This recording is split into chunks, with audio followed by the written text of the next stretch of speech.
Hello guys! Welcome back to this channel, Gaijin World! And sa video na to, tingnan natin kung ano na ang nangyayari or kumusta na ang stock market sa Philippines ngayong July. Kaya ano bang inaantay natin? Simulan na natin. So yun guys, tingnan lang natin yung performance ng PSEI dito sa trading view. No? Meron ako ng mga nilagay ng mga levels dyan, kumbaga yung aking mga support or resistance. So ito, matagal ko na nailagay ito and kailan ko ba nasimulan to? Ayan, no? March or April ko pa yan nailagay. So, kung makapansin natin dito, no, halos lahat ng lines na nilagay ko ay na-break niya. Ayun guys, na-break niya itong mga lines na ginawa natin. Katulad na itong, ayan. So, nag-break niya yung 6,400 noong April 16. Itong part na to, no? Yan, no? Na-break niya dito. So, maganda sanang bumili ng opportunity nito. Bumili tayo ng stocks nito. Tapos, bumalik ulit siya, nag-bounce ulit siya ng mga 6,600 or 6,800. Tumas ulit. Tapos, bumaba na naman siya nitong kailan to? May. Ayan, May. Na-break na naman niya yung 6,300. So, lagi siyang bumabalik dun, ano? Tapos, recently lang ito, guys. Noong June. Ayan, June, napakababa. Naging 6,200. Dito ako bumili ng mga murang stocks. Yan. Nagdagdag tayo ng mga additional stocks dyan. And currently, medyo mukhang okay naman yung performance niya so far. Ayan. So, sana ay magbalik siya dito sa taas. No, yung hinihintay natin. Hopefully ay tumaas pa yan ng 6,800.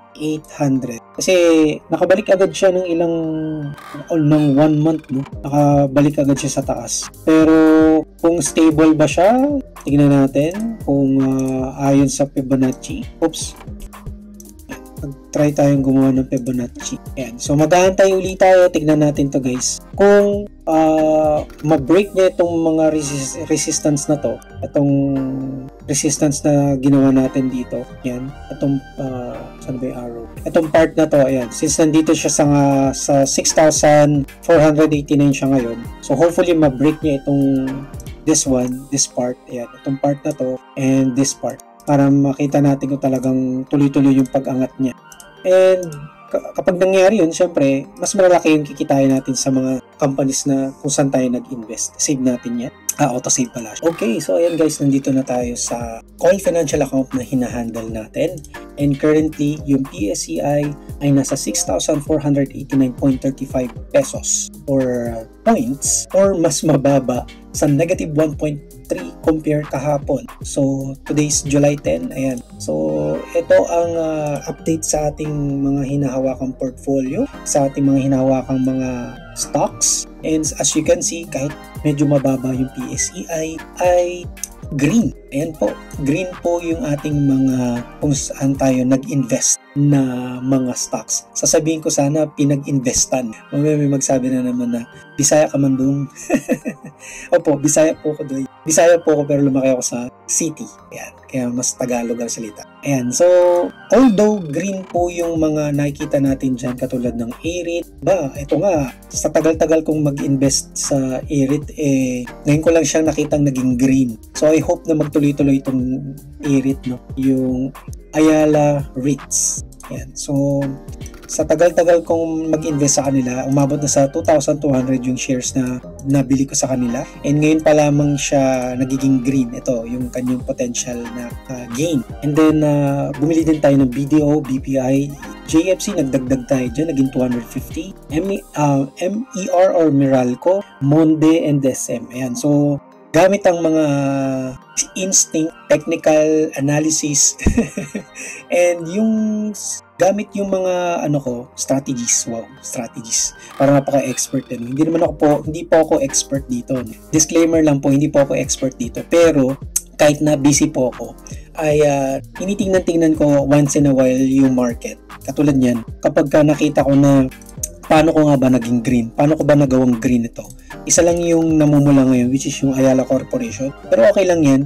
Negative 6.45 yung potential loss natin dyan. And currently, nasa 330 shares na yung meron tayo dyan. So, paano nga ba natin nagawang green itong mga ano na to. O, hindi naman ako yung may may gawa niyan, kundi yung market itself. Pero siguro nag-focus kasi ako sa average price, guys. Itong average price na to, palagi ko yan sinasabi sa mga videos ko about Call Financial.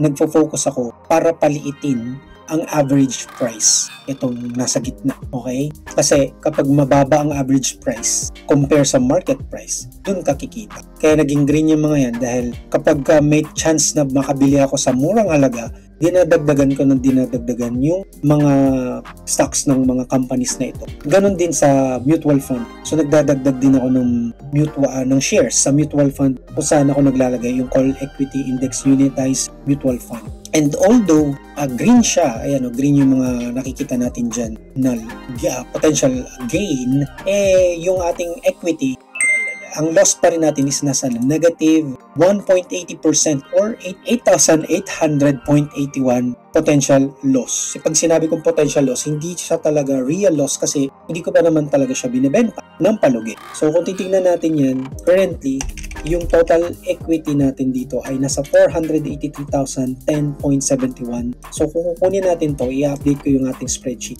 Ayan, ito yung spreadsheet natin. Magmula nung tinatrack ko siya since 2022. So ginawa ko tong spreadsheet na to.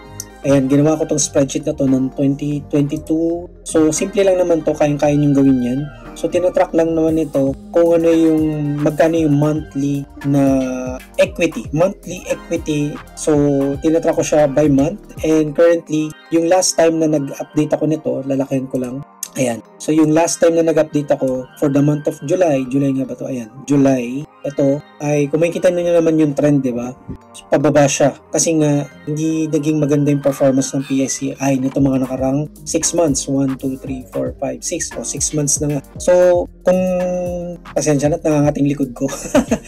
Kung tuloy-tuloy lang siguro yung pag-i-invest ko, kumbaga nagdadagdag ako consistent ako nagdadagdag ng investment, dapat mapapantayan ko tong red trend na to, itong red line na to, which is yung trend. Kaso, para makahabol ako dyan, parang ima-minus ko lang yan. So, pagkano ba to? Ayan. So, siguro nasa gitna siya ng mga, currently dapat nasa 525,000 na, no? Yung inabot ng account na ito.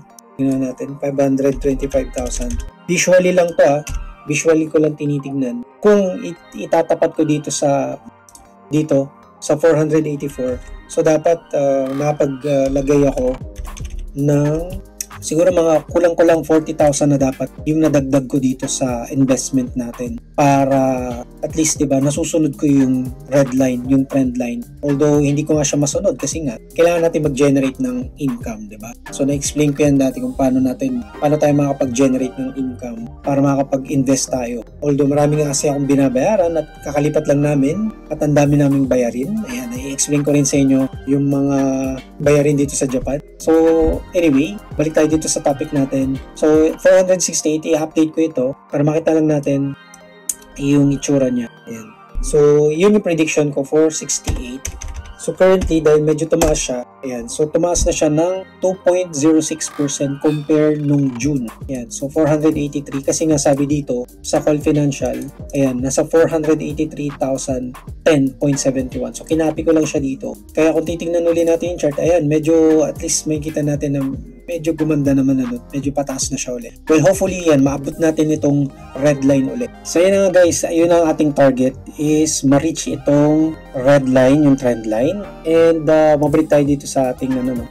Currently, green itong mga stocks natin dito. Pero, plano ko talaga dyan, ibenta yung mga yan ng mga kalahati. Kung makikita nyo dito sa ating orders, meron na ako ng mga naka-assign na mabibenta yung mga half ng mga shares dun sa stocks natin, sa mga companies na yun katulad ng Monday. Mga kalahati nun, nag-assign ako ng mga prices na yan na kapag na-reach nila yung price na ito, mabibenta yung 400 shares ko ng Monday or yung 30 shares ng Meralco, 130 shares ng GFC.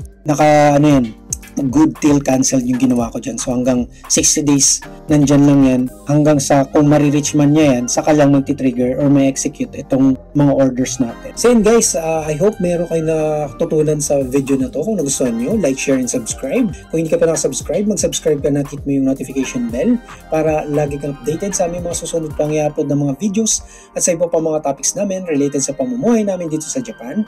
Puntahan nyo aming YouTube homepage, i-click nyo yung playlist dahil marami kaming playlist dito na makakatulong sa inyong pamumuhay dito sa Japan.